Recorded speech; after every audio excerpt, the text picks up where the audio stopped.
Greetings from Bumrungrad Hospital Talks. I am your host, Dr. Laura, Doctor of Pharmacy, and in today's episode, we are going to continue talking about spine surgeries with Dr. Verapan Kuansongtham, a world-class neuro and spinal surgeon and a director of Bumrungrad Spine Institute. Thank you, Dr. Verapan, for joining us today. You're welcome. Having surgery, of course, makes many people feel anxious and nervous. And if you're scheduled to have spinal surgery, one way to relieve your anxiety about the procedure is to learn all you can about the procedure and your surgeon. We suggest writing the list of those questions. It will help you remember what you want to ask. If you're too nervous or in too much pain to ask any questions, bring a relative or a friend along with you to your surgeon's office. They can speak for you and may also be able to help you remember all of the information your doctor gives you. Right. So what exactly should you ask your spine surgeon? And Dr. Verapan will help us understand the importance of each question. Probably is one of the most important questions to ask. It's question number 1. Why do I need back or neck surgery? Yes, I agree. That is the most common questions asked by the patients. As we all know, when it comes to the spine problem, there are many type of treatment. Normally, make it simple. There are 3 steps of treatment. The step 1 is bed rest, physical therapy, pain medicine. Step 2 is intervention, like we inject cortisone, or the radio frequency to the spine. And the last step is surgery. So when any patient that faced with a recommendation from the doctor to go for surgery, there should be the question number 1 asked, why do I need surgery? We call it indication for surgery. Normally there is a certain indication to go for surgery. The most common one is the severe pain, nerve pain, like we have back pain and you have leg pain, and fail to the first 2 treatments, first 2 step treatment. So that's an indication for surgery. Or if you have a disability from that spine problem, that's an indication for surgery. And the last one, very severe, if you lose the bowel and bladder control, that's the most severe case. That is a must and urgent surgery. So you have to ask your doctor that what is the indication for surgery, and at the same time there should come the second question is the option, the alternative. What if the patient doesn't want to go for surgery? Is there other options? And the side effect or complication from not doing surgery. Okay, that is the question to ask both sides. What if we go for surgery? There is another set of questions to be asked about success rate and complication for surgery. But what if you don't do surgery? Can you try other options? So normally, more than 80% of the case, they have options. They can try step 2 even with the indication for surgery. But if they cannot go for surgery or they want to delay or avoid the surgery, we can try epidural injection, radiofrequency therapy. But the success rate is different from patient to patient. For normally, when I have the patient that I think they need surgery and they don't want, I say, yes, if it's the pain, if it's not the disability, you have options. But the success rate of doing that option is much less than the surgery, that kind of thing. Oh, okay, I understand. So actually, the second question you should ask about alternative treatments, right? And the next question number 3, you should ask about success rate, right? Risk and potential complication of having spine surgery, isn't it? That's right. That's the most important thing. You want to know how much risk you have to bear. And it's different from patient to patient. Patient age, patient weight, body mass index, right? And the severity of the disease itself. It depends on the surgeon, the instrument, many things. So the success rate, the risk, and the complication must be discussed with that certain surgeon in that hospital. Because the same surgeon, if you do surgery in different hospital, you have different atmosphere, you have different success rate and complication. And maybe different opinion as well. Yeah, but even the same doctor, Oh, okay. same opinion, but same doctor can create different outcome in different atmosphere. Okay. So if you talk to the doctor, you have to ask.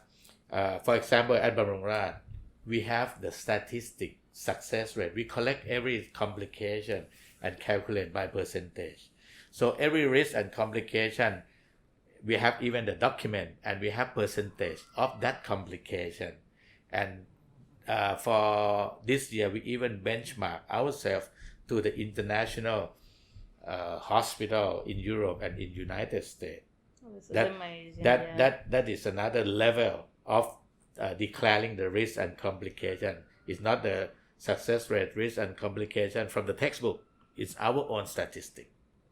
Oh yeah, that's amazing actually, right? So, and now we coming back to our questions.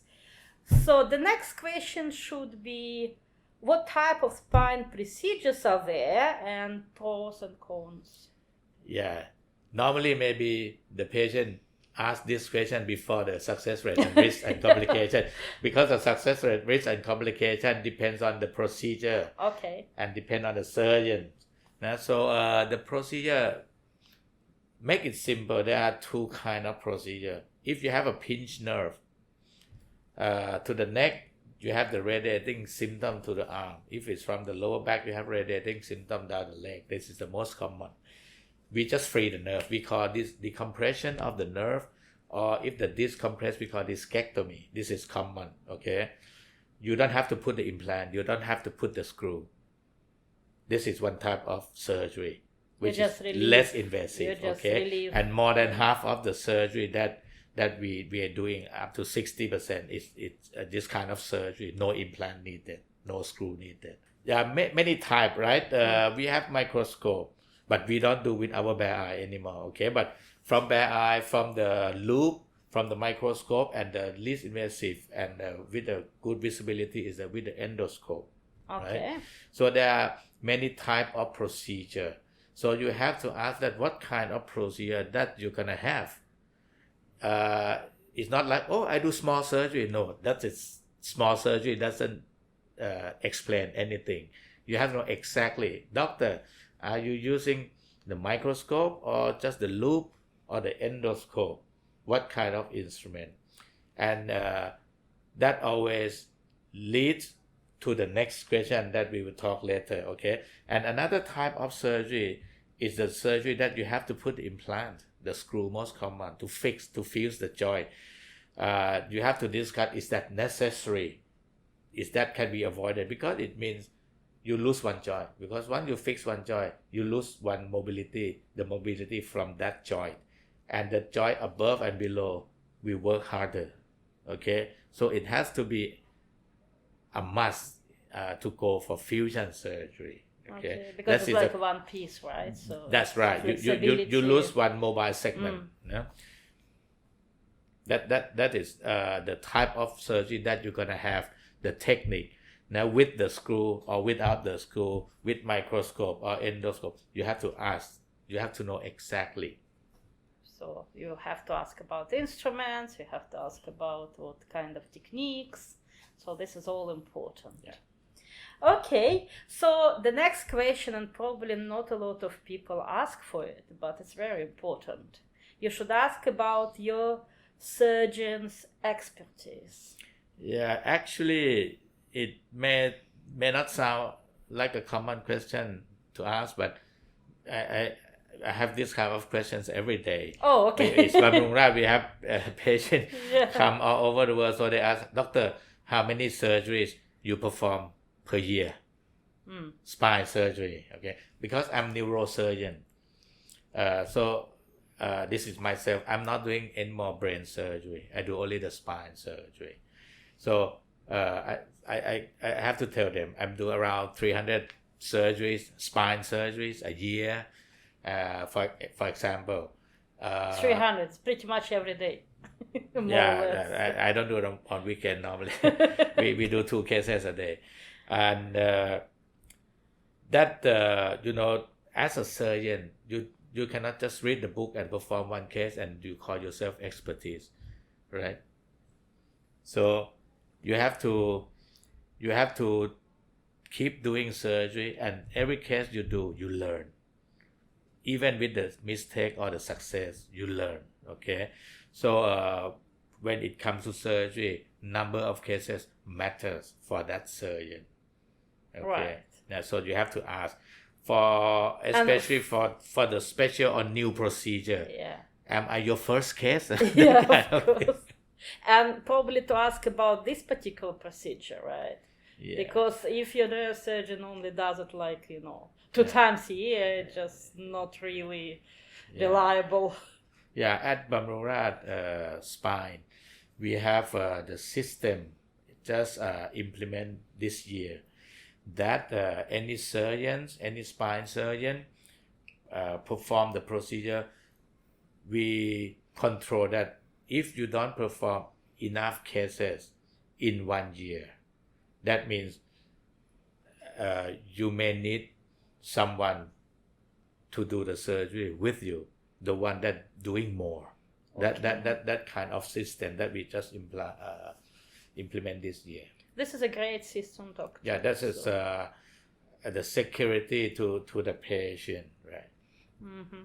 This is great, and right. So, and we have kind of last but not least, you should ask about the particular hospital or clinic or center where you're planning to have your surgery, and why it's really important to have this information about the facilities and place you're planning to do your surgery. Yeah, because most patients, they search by doctor, by surgeon, and there are a lot of patients as well searched by hospital. The reason behind is, even a great surgeon, if you are in the not so good atmosphere, that means the team. Because when we do surgery, I'm not doing by myself. I have the anest team, and I have the nurse, I have the radiology technician to help me doing. Altogether, we have 6 to 9 people doing surgery to one patient at a time. It depends. That's a big team. That's right. Nah? So that is a teamwork, and everyone is a specialist. For example, we have the scrub nurse that just keep doing only the spine work. And also, the most important thing in operating theater is the instrument. For example, at Bumrungrad, we invest all the instruments that necessary and beneficial to the patient. This is also the most important part. And after the surgery, you need the good rehabilitation. We have the specialists, the spine physiotherapists, and you have pain doctor to take care of you. And also the system in the hospital that we collect the data. Any complication, minor or major, we record. And we have feedback to that certain surgeon every quarter. And if the complication from that surgeon, the percentage is too high, we have the proctoring system that the expert comes and joins surgery with that surgeon. So this is the system that I think it's good to the patient, but it's quite tough to the surgeon. Oh, yeah. but we still keep doing that for the benefit of the patient. That's his Bumrungrad. Of course, I understand. Like that continuous learning and training is very important. Oh, this is great, doctor. So actually, we already covered all 6 questions, and I think it was very helpful for our audience. So thank you very much, Dr. Verapan, for your valued expertise. And I hope this episode will help people with spine problems to prepare for their surgery better. Thank you everyone for your attention. To learn more about spine surgeries and spine surgeons, please visit Bumrungrad Spine Institute's page at bumrungrad.com. This is Dr. Laura and Dr. Verapan from Bumrungrad Hospital Talks. Please subscribe to our podcast for more episodes. Stay safe and healthy. Bye. Thank you.